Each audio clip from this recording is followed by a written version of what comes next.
Shalom, semangat pagi.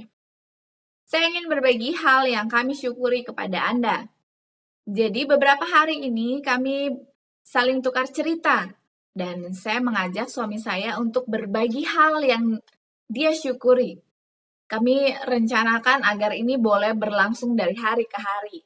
Jadi sebelum kami akan tidur, kami akan saling bercerita minimal satu hal yang kami syukuri sepanjang satu hari tersebut. Lalu tadi malam suami saya menyampaikan bahwa hal yang ia syukuri bagaimana Tuhan membantu dia ketika presentasi dalam rapat bersama pimpinan-pimpinan, di mana Tuhan memberikan dia hikmat sehingga memudahkan dia untuk mempresentasikan pekerjaannya. Dan saya berbagi cerita, saya bersyukur kepada Tuhan, Tuhan membantu saya memberikan ilmu baru dalam hal mengedit video. Mungkin ini juga bisa menjadi contoh bagi Anda semua yang ingin mengikuti juga metode ini. Karena dengan semakin banyak kita bersyukur kepada Tuhan, semakin kita ketahui bahwa lebih banyak hal yang dapat kita syukuri dibanding hal yang perlu kita keluhkan. Karena Tuhan tidak pernah berhenti memberikan hal yang terbaik dalam kehidupan kita bersama.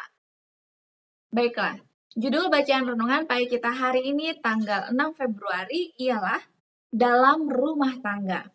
Dengan ayat inti yang tertulis di dalam Ulangan 6 ayat yang ke-9. Dan haruslah engkau menuliskannya pada tiang pintu rumahmu dan pada pintu gerbangmu. Penjelasannya, sejak semula orang-orang setia di Israel telah memberikan banyak perhatian kepada soal pendidikan.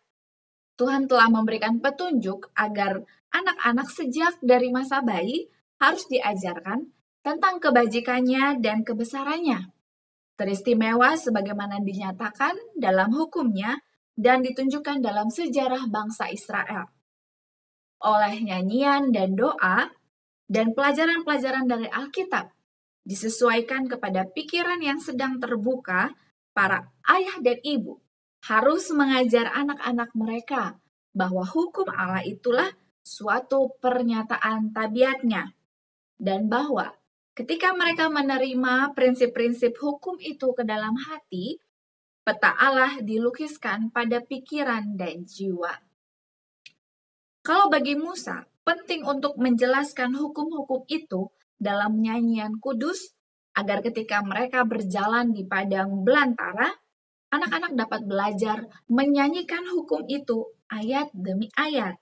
Juga betapa penting pada dewasa ini mengajarkan firman Allah kepada anak-anak kita. Kebahagiaan yang benar dalam hidup di dunia ini dan hidup di dunia yang akan datang tergantung atas penurutan kepada beginilah firman Tuhan. Biarlah hidup Kristus yang menjadi contoh. Iblis akan berbuat segala cara yang mungkin untuk merubuhkan ukuran peribadatan yang tinggi ini sebagai suatu ukuran yang semata-mata terlalu keras. Maka pekerjaan mula untuk mengesankan pada anak-anakmu ketika mereka masih muda dan pikiran mereka dibentuk di dalam peta Allah. Kristus datang ke dunia ini memberikan kepada mereka suatu teladan yang hidup tentang bagaimana mereka seharusnya, dan para orang tua yang mengaku percaya kepada kebenaran zaman ini haruslah mengajar anak-anak mengasihi Allah dan menuruti hukumnya. Inilah pekerjaan yang paling besar dan paling penting yang dapat dikerjakan oleh bapak-bapak dan ibu-ibu. Gerakan pembaruan yang besar itu harus dimulai di dalam rumah tangga. Penurutan kepada hukum Allah itulah pendorong yang besar kepada kerajinan, penghematan, sifat berterus terang, dan tindakan yang adil di antara manusia dan manusia. Kedewasaan yang mulia dan kedewasaan yang serbaguna tidaklah datang secara kebetulan. Itu adalah hasil dari suatu proses pembentukan tabiat dalam tahun-tahun yang pertama masa muda, dan hukum Allah yang dipraktikkan di dalam rumah tangga. Aplikasi sederhana bagi kita bersama, bagaimana kalau kita membuat hukum Allah ataupun mungkin bisa juga ayat Alkitab dalam bentuk yang bisa kita lihat dipajang di rumah.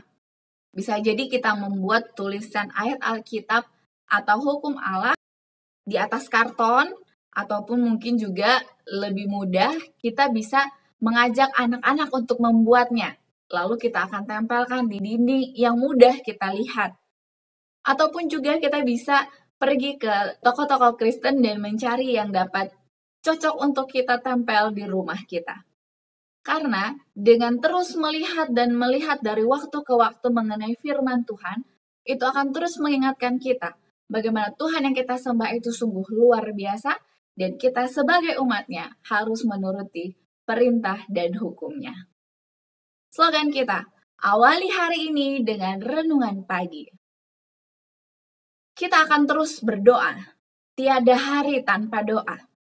Karena dengan begitu, kuasa doa akan lebih mudah kita alami dan kita bisa bagikan hasil doa kita itu kepada orang lain untuk menjadi kekuatan bagi mereka.